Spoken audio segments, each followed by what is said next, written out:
Hey again. Hello, hello. How you doing? It's been a day. Well, yesterday was a day, but it's been a morning. Yeah. How Well, are you doing? let's start off with intros again. Okay. So This I time I'm am going to go first. okay. You go first, I am Wiley. and I am I Gadget. am. I am a. How do you say it? I'm breaking out into the tech world, and you're helping me. I would agree. I am an old geek and love sharing and talking about technology. Mm-hmm. So yeah, So we're on a different site. What's going on with that? yeah. I need to bring that. Oh shit! I need to bring that up so I can actually see you. I just realized I'm on a different monitor. Yeah, so we're gonna try out Zencaster because I got good recommendations on it. The first episode was pretty awful. The sound, just everything didn't sync. Trying to record just off Discord, so we'll see how this works. I'm hopeful. Okay. Fingers crossed. Knock on wood. All the things. Right? I don't know if I have any wood. Wood. Giggity. So let's just do a quick. Well, we already just did our intros. Let's get into it. Let's get into it. Yeah. There's a big subject going on here so far, Absolutely. and I'm just gonna let you go with it. Okay. Well, I'm going to preface this with how familiar with the program To Catch a Predator. I remember why it got canceled. Why did it get canceled? Oh no. Yeah, because one of the guys at the end when he got caught, he offed himself. I'm Yeah. surprised that took so long to happen. I'm also surprised that nobody ever rushed Chris Hansen. I know, like cheaters. I mean, I know that there was like cops like in the other room just in case, like ready to tackle the guy, but like still, like I'm surprised, like in that kind of situation, like fight or flight. Like I guess these guys are cowards. I'm not going to give them a lot of credit. They're pedophiles, but like, Yeah. wouldn't you fight? Like, whatever. I'm not going to try and put myself in this situation. But let's get into the meat and Right. bones here. If you're a pedophile. So you're familiar with How to Catch a Predator. Are you familiar with the platform Roblox? Yes, I have Okay. nephews. Are you familiar with any of the crossover there that I'm already getting at? No. Okay. So Roblox is a notorious hunting ground for pedophiles. Has been for quite a while. And Roblox has, well, here, I mean, we're 2 episodes in here and we might get a DMCA for this or a takedown. Roblox basically protects the pedophiles in this and has historically. So there is a guy named Schlep on YouTube, and I'm going to go ahead and shout him out because free Schlep. He's been I'm not going to get into his story, but he has a long history of being on the victim side, and he finally said fuck that, and I'm going to catch these guys. And he took a big page out of Chris Hansen's book, and he gathered information, posed his children, has a team of people working around the whole fucking country to like narrow these guys down. They meet with these people, meet with law enforcement, and then they get them arrested. They've gotten 6 people arrested. How amazing is that? That's good. They should make a TV show out of it. Right. Except he's getting sued, or he got some kind of letter from their lawyers, and he got his account banned for vigilantism. And Roblox has doubled down and tripled down and quadrupled down on how comparing this vigilante act to pedophilia itself and predatory actions itself, because you're disguising yourself as a child and just making all these claims that this guy, like, that he was like baiting him and all this stuff. The thing is, if he was entrapping him, law enforcement wouldn't have been able to work with him, but law enforcement got 6 confirmed arrests off of his work. So jump forward a little bit and the free schlep movement starts, and like this kind of gains some notoriety online. Roblox stock drops $12 billion overnight. Yeah. Could you imagine just banning one kid, making a couple of announcements about how you're going to... Oh, they also made an announcement that they want to like start a dating service in-game. 17 and up. When most of your player base is under 17. Yeah. Whatever. So let's flash forward a little bit. Chris Hansen just got involved, and Chris and Hansen. and he just announced that he's going to be investigating with the help of Schlep. Why don't you have a So seat? I'm really excited to see where this goes, because I'm just one of those, like I don't really consider myself a juggalo, but I really identify with their chicken hunting, like their pedophile stomping mantra. And I really like that side of people. And I really wish that people would, honestly get after this like really big issue more, because our children aren't safe. I mean, Epstein, Roblox, we live in a really dangerous world. And I'm just really happy to see that some people are, rising up and carrying on, this. And it's not like they're actually like stomping these people out. They're going through correct avenues. I'm not like saying that they're like that guy from Alaska that went around and, you know about that guy? I can't remember what his name is, but his like Dexter? crime name is, but he went around and he was whacking people with like a hatchet or something, and going Jesus. through the pedophile registry and just knocking people's knees out and stuff. And Fuck, he was Dexter. yeah, but unfortunately he wasn't like gauging it off of any like active crimes. It was all just like, this person was on the registry, so I stopped by and I fucked him up. It's Oh. not like he heard like, oh, there was some shit going on with this person on the registry, I'm going to go put a stop to. He just kind of went off the deep Use it end. as a kill list. Yeah. Yeah. So I can't like completely support, that's something I can't support, but not targeted. But Schlep, on the other hand, is very targeted and going through alleys of authority. So I'm going to get behind it, and I'm going to put my Wiley stamp of approval on it, and I'm going to say I like it. So And you're like, down with Roblox. I am totally into dealing with pedophiles. Yeah. Pedophiles are my thing. Yeah. I love I would love to be the Chris Hansen of this area, where I could like talk to them and be like, Why don't you why? have a seat? Yeah. Why don't you sit the fuck down? That's what I had. Wow. I wonder what they're going to do in response to the stock drop. I think it was 9% of their stock, by the way. Ooh. Yeah. And that was, I did, again, this isn't updated. It might have bounced back for all we know, but I'm pretty sure that it kept falling. Damn. Yeah. I could probably, here, just for the sake of recording, I'm actually going to.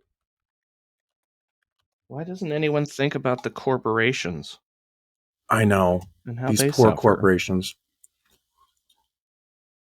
Can you get Schlepp to go after the they churches? clawed back a little bit, but they ended the day at 7% down. So, like, probably 10 billion down. Jesus. Yeah. Yeah, I don't know. People support a lot of weird stuff. So Mm-hmm. And all they've been doing with public relations is just doubling down on, we need to make this a safer place from vigilantes. it's insane. Yeah. I couldn't imagine being so up my own ass. We're sorry. Except minus the sorry. Oh no, we got caught. Oh, that's bad. We so sorry. So what are you going to teach me today? So I think an IT lesson would go. I've been dealing with firewalls, so I'm going to tie the IT lesson, firewalls, and something else together. Okay. So let's just say quick, basic, dirty of a firewall. In the IT world, especially in the networking world, you have data that's going over the wires from one place to another. You're trying to get to Google, etc. Or maybe you work in a corporate area and you need to access your email or something like that. There is a chance that at some point in that path, you're going to hit what's called a firewall. It's very much like in the auto industry, they have a wall between the engine and the cab to help in case there is a fire inside of the engine compartment. Okay. So everything's compartmentalized. Yeah. And everything is shut off and doesn't allow anything in. Okay. So that is the default of a network-based firewall. typically is that nothing is allowed to go through from one side to the other and then continue on to wherever you're going, So when you talk about firewall, I'm going to interject here a little bit because Go for it. I have my misunderstandings. I'm willing to bet about a firewall. You run a firewall, from what I know, at a network level, but I'm more familiar with firewalls being on your PC. What's the Mhm. big difference there?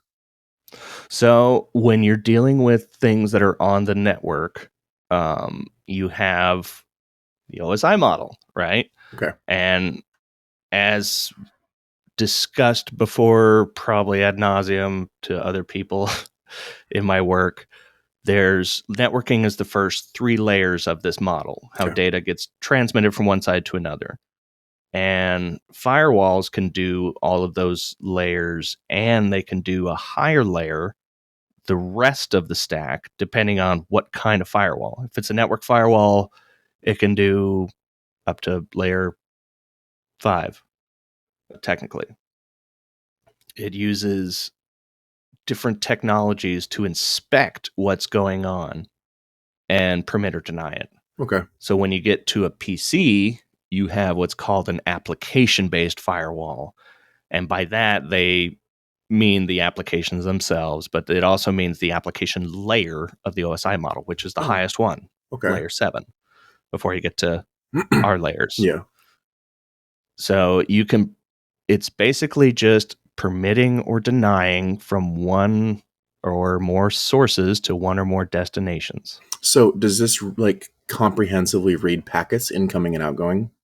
Yes. So It's known how much of a delay does that add? microseconds Really, because I feel like that if would it's a be good like one. a significant, unless it was like some kind of AI, unless those packets are so small that a small computer system can read them. Basically, I mean, network equipment is essentially computers that are really, really specialized to inspect data and pass traffic. Oh, so when you were talking about looking at, I know this is bringing in something from a prior conversation that we didn't record, but you were talking about looking at processors that were network focused. Is that what Mm-hmm. you're talking about? Specialized, so like they wouldn't be good for gaming, but they would be good for reading data. Yeah, exactly. Mm. They use different types of processors and even different types of RAM. They have something called ASICs Hmm. that help them pass traffic at a much higher rate than what a standard processor like an Intel processor could do. Okay. So, and they may use what are called FPGAs, fully programmable Yeah, gate I'm arrays, familiar with which, those with okay, so, arcade gaming and emulation. right. And even wireless communication is really big into that. So were FPGAs made originally for communications?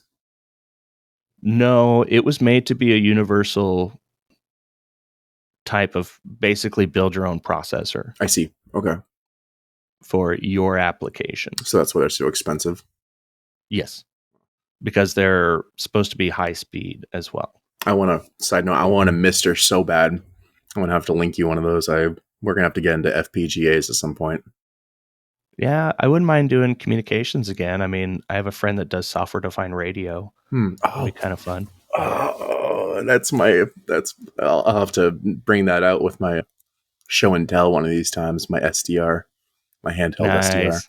I keep on forgetting to bring it over and show it to you, but Well, so going back, these firewalls I typically do on the network layer, right? I don't go above to the application layer.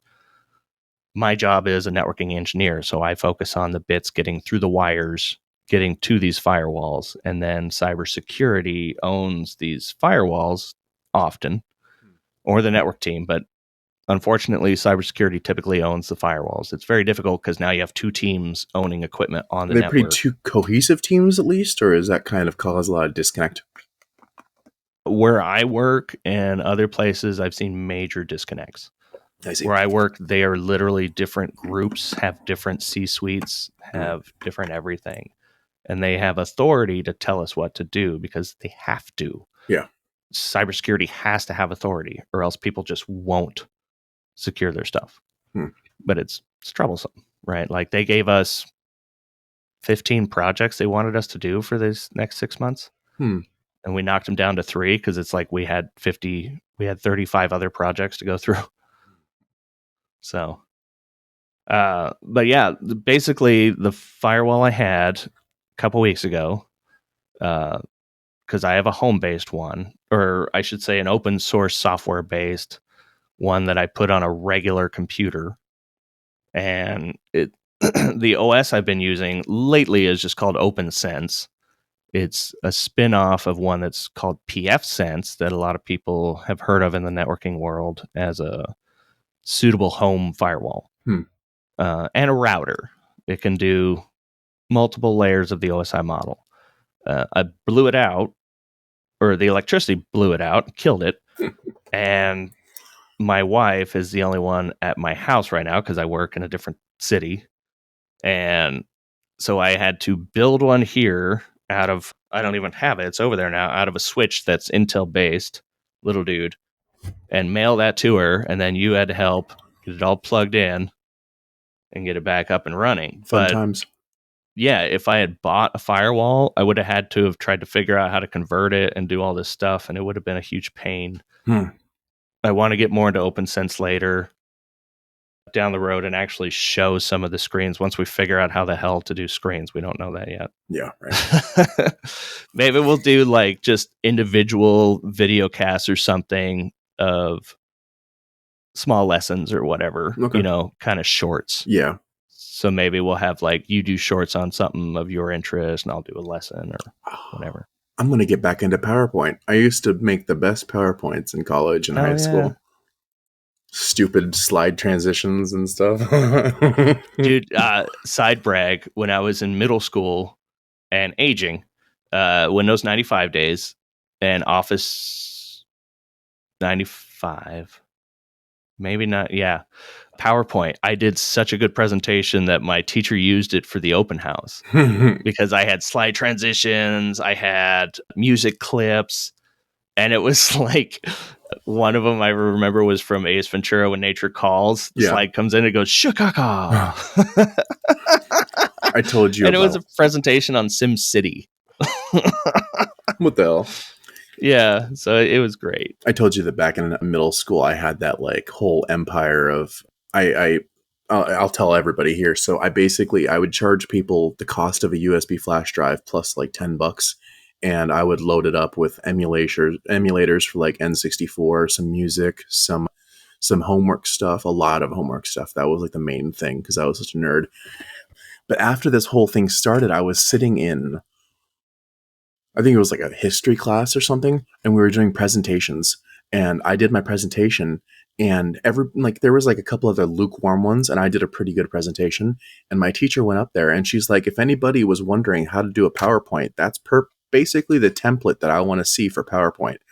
And I was sitting there like, oh, okay. And so I went through and I deleted all of the information out of that PowerPoint, and I just basically made it a template, and I added it to my whole folder of things for my homework flash drives.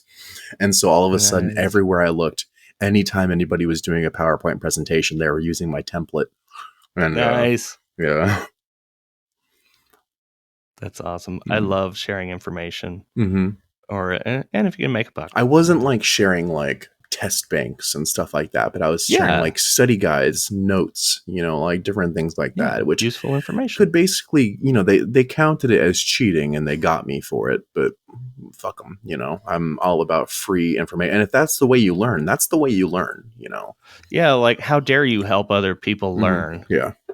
Sorry, I'm filling in to do what your teachers can't. Yeah. Sorry, I'm doing something to help people learn. Yeah. Yeah, my I didn't have it in school, but in one of my jobs, the internet was so restricted you couldn't go to Gmail, couldn't go to Facebook, couldn't go to YouTube. Yeah. I mean, it was strictly business related stuff. It was so difficult. So I had a VPS, a virtual private server, out in the cloud. It wasn't called the cloud back then. It was just some data center. And I set up what's called Squid, which is a proxy, which basically makes a internet request for you and then sends it back to you. Just an in between. But I set up an encrypted tunnel between myself and this server. So the job couldn't see what I was doing other than I had an encrypted tunnel set up. and they couldn't inspect it because it wasn't something they could inspect. Yeah. So, and they never noticed. And I could pump this proxy through the encrypted tunnel. So I charged other people access to that proxy at work so they could get to whatever they wanted. Oh my God. But what was funny is it was primarily used for completely legitimate things. Yeah. We would often be blocked from using forums or Was this the state? chat rooms. Yeah. Okay. Yeah, state government. Yeah, I reckon. We weren't allowed to use chat rooms and stuff because that was considered social. This was, so long ago, and we didn't even have Wi-Fi because we were too afraid of civilians using it. Because the big thing in government is you can't have civilians using government stuff. Yeah. So, it was different times. I mean, very different times. Yeah. I've been doing this for 19 years, networking for 19 years. So I have a side note to kind of build on to what you were just talking about the whole like government, stuff that you can't. I have kind of a weird relationship with the local government here where I used to, I used to work for them in a capacity, and my family still does. So when I volunteer work or I do like contract work with them, we'll do things like we have county rigs or something, and it's like somebody will come out from the building, the unnamed building that I'm referring to, and they'll be like, "What's that guy doing getting into a county rig?" And somebody else would be like, "Oh, that's blah blah blah. Like don't worry about it. He's doing work. He doesn't work here, but he's doing work." And it's like it's always such a weird thing because I'll run into a roadblock. I'll be like, I'll have like orders to like do A, B, and C, and then I'll be on B, and then somebody will be like, "Wait, why are you doing A at all?" And it's like, okay, you have no, like I know that you have an ego here and you're like a department head, but there's other department heads that I'm responding to or I'm working for that you need to back down from. And it's like, it's just egos everywhere that I look. Oh yeah. And now they're trying to like get me on full time, and I'm not sure about it because it's like, I don't know. I have to get over my whole problem with the government again to work for them. Like I said, half the people I worked with had a problem with the government, but they always felt like they were making a change from the inside. Or stalling, or, like around here, that a lot of the people that I remember having problems with the government basically say that they're doing the libertarian thing where they're dragging their feet on different legislature and stuff like that to basically draw out any kind of government intervention in anything. And it's like, okay, I get it. We're pretty close to Ruby Ridge. We have a bad history. We have a bad blood with the government, But I worked state and I worked feds, and feds was just awful. Just the requirements, because it had clearance and stuff, and it's just insane. State government was kind of nice in some ways. Like I had a mohawk, I could wear jeans, t-shirt. I'm surprised they gave you that much individuality at the state level. They didn't fire people. So it was funny. My badge for the door, I colored it on purpose that day, so it was red on the sides and blue on the mohawk. So every time it badged in, it had that face. And this old curmudgeon security guard he wanted me to change it so much. He's like, "You need to take another picture." I was like, "No, I don't." No. You should have taken another picture and did more temporary hair dye. To make it tattoos. Even, oh my God. Some like roses and teardrops and yeah. Not roses. Well, where I'm from, they do 505 tattoos on their neck. 505, really? Is that your guys' area code? Yeah. That's one of my... I think I've shown you the Arctic Monkeys before. And side note to anybody listening, Arctic Monkeys are a solid choice to listen to. But they have a song called 505. And and it's one of my daughter's favorite songs. And like there's like this whole building tension in half the song, and then finally it gets to this like, "I'm going back to 5." And it's just, and whenever she hears it, she's just in the back seat just screaming along to it, and she loves it. I wonder what their reference is. I think it's another area code over in England. Yeah, I was gonna say I knew they were like English or something. Because wasn't what's his last name's Iode.